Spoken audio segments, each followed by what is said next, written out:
कुछ बातों से अनजान रहना ही अच्छा है।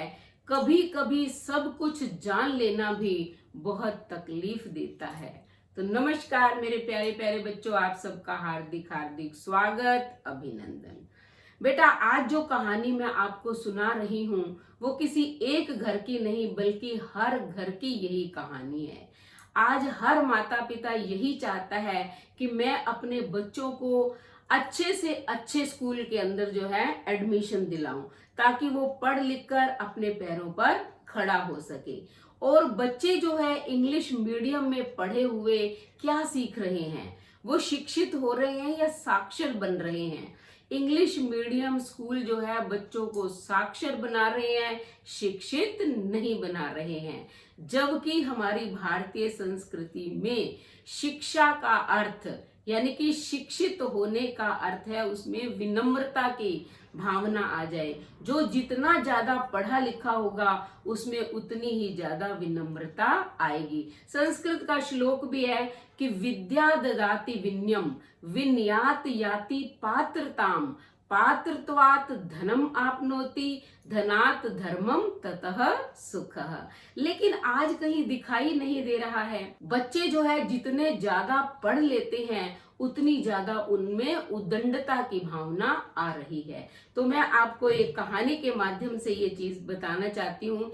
एक बार क्या है, एक बैंक मैनेजर थे। उनकी धर्मपत्नी जी थी, वो तो बहुत धार्मिक स्वभाव की थी, लेकिन पति आजकल के युग का था। तो जैसे उनके घर में पहले लड़के ने जन्म लिया तो पत्नी ने अपने पति से कहा कि हम इसे गुरुकुल में भेज देते हैं, ताकि ये पांडित्य पूर्ण जो है बहुत ही योगी विद्वान बनेगा। लेकिन पति जो था वो तो बैंक मैनेजर था, उसने कहा नहीं, अगर तुम इसे विद्वान बना दोगी ये क्या खाएगा, क्या कमाएगा, खुद भूखा रहेगा, दूसरों को भी भूखा मारेगा। मैं तो इसको बहुत बड़ा ऑफिसर बनाना चाहता हूँ, इसलिए इसको इंग्लिश मीडियम स्कूल में भर्ती कराऊंगा। अब पत्नी बेचारी क्या करती, पति ने जब ऐसा आदेश दिया उसे एडमिशन दिला दी गई। जब वो 3 साल का हो गया फिर उनके दूसरे पुत्र ने जन्म लिया। फिर पत्नी ने कहा, पति ने फिर नहीं माना, फिर उनके तीसरे पुत्र ने जन्म लिया।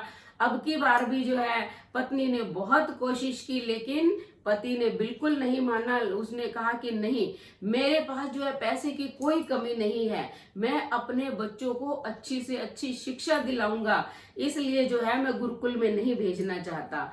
अब पत्नी बेचारी लाचार, लेकिन जब उनके घर चौथे पुत्र ने जन्म लिया अब तो पत्नी भी जो है अड़ गई अपनी जिद पे। उसने कहा कि आपने तीनों बच्चों को इंग्लिश मीडियम स्कूल में भर्ती करवा दिया है, यानी कि एडमिशन दिलवा दिया, लेकिन अब मेरी प्रार्थना है कि मेरे इस चौथे पुत्र को आप मेरा कहना मानकर गुरुकुल में भेज दीजिए। तो इस बार जो है पति के हृदय में दया आ गई, तो उन्होंने उसे गुरुकुल में भेज दिया।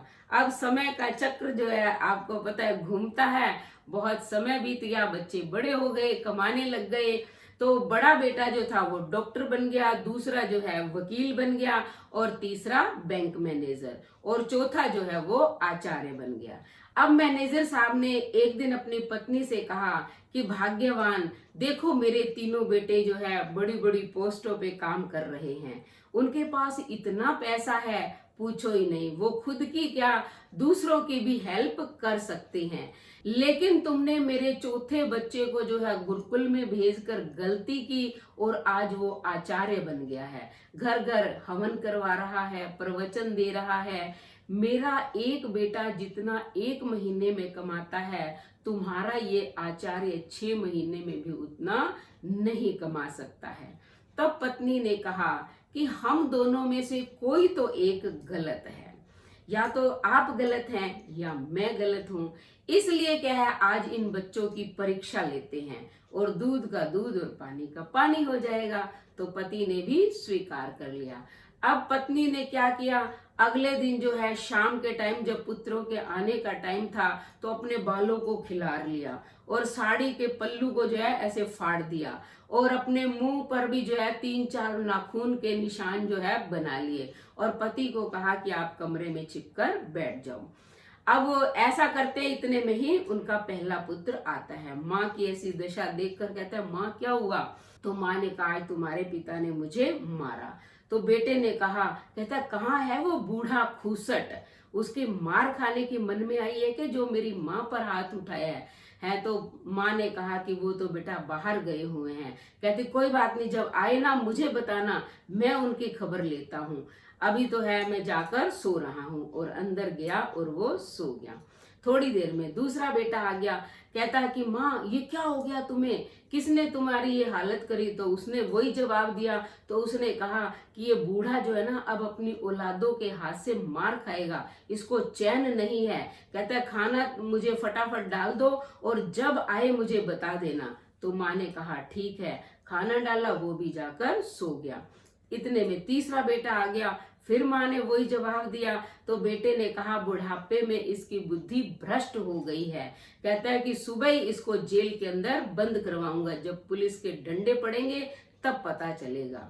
अब मैनेजर साहब जो है तीनों बेटों की बात सुनकर कमरे में बैठे हुए रो रहे थे। उनके तो पैरों तले जमीन ही खिसक गई कि दिन रात मेहनत करके जिन बच्चों को इतना लायक बनाया, पढ़ाया, वो आज पिता के बारे में ऐसा बोल रहे हैं। इतने में ही जो है चौथा पुत्र आता है ओम ओम करता हुआ। जैसे ही माँ को देखता है वो भी बड़ा व्याकुल हो जाता है, आकर अपनी माँ के पास बैठता है। अब क्या है, माँ जोर जोर से रोना शुरू कर देती है और अपने पति के बारे में बुरा भला बोलती है। तब बेटा जो है अपनी माँ के आंसू पोंछता है, उसके मुंह पे उंगली रखता है। कहता है कि माँ ये अच्छा नहीं लग रहा जो तुम पिताजी के बारे में ऐसा बोल रही हो, कि पिताजी के अंदर तो तुम्हारे प्राण बसते हैं और तुम्हारे अंदर पिताजी के प्राण बसते हैं। वो तो तुमसे बहुत प्रेम करते हैं, ऐसा उन्होंने नहीं किया होगा। अगर मान लो उनसे गलती हो भी गई तो हो सकता है आज कोई चिंता हो या आपसे कोई गलती हो गई हो। आप ही कहती थी ना कि मैं सबसे भाग्यशाली औरत हूँ, तुम्हारे पिता तो बहुत अच्छे हैं। तुम्हें याद है ना पिछले साल जब तुम बीमार हो गई थी तो पिताजी ने आपकी कितनी सेवा की थी। घर में सारा काम वही करते थे, तुम्हारी सेवा भी करते थे, खाना भी बनाते थे, कपड़े भी धोते थे, बर्तन भी साफ करते थे। तब आपने फोन करके मुझे बताया था कि तुम्हारे पिताजी बहुत अच्छे हैं, तो तुम्हें चिंता करने की कोई जरूरत नहीं है। तो माता ने जो है बेटे को अपने गले लगा लिया और फूट फूट कर रोने लगी। इतने में ही उसके पिताजी भी कमरे से बाहर आ गए। अब जो है माता ने अपने पति से पूछा कि बताओ आप सही हो या मैं सही हूँ। तब पिता की आंखों से और ज्यादा आंसू बहे और उसने अपने चौथे पुत्र को गले लगा लिया और कहा कि भाग्यवान तुम ही सही थी, मैं गलती पर था। तो बेटा आजकल जो है इंग्लिश मीडियम विद्यालयों के अंदर जो पढ़ाई हो रही है वो हमारी संस्कृति की बातें नहीं सिखाते हैं। तो बच्चा क्या पढ़ लिख कर बस यही सोचता है कि मैं कैसे कमाऊं, ज्यादा से ज्यादा अमीर कैसे बनूं। तो ऐसे हमें नहीं करना चाहिए। ये गुरुकुलों के अंदर हिंदी मीडियम विद्यालयों में बच्चों को अच्छे संस्कार भी दिए जाते हैं, बताया जाता है कि किस तरह माता पिता से बात करनी है, किस तरह बड़ों का सम्मान करना है। तो भले ही आप इंग्लिश मीडियम स्कूलों में पढ़ो लेकिन अपनी संस्कृति के आदर्श गुणों को मत भूलना। तो कैसी लगी स्टोरी? अगर स्टोरी अच्छी लगी है तो फटाफट चैनल को सब्सक्राइब करें, लाइक और शेयर करें, कमेंट करें और बेल आइकन के बटन को दबाएं ताकि अगली ऐसी कहानी का नोटिफिकेशन सबसे पहले आपको मिले। धन्यवाद।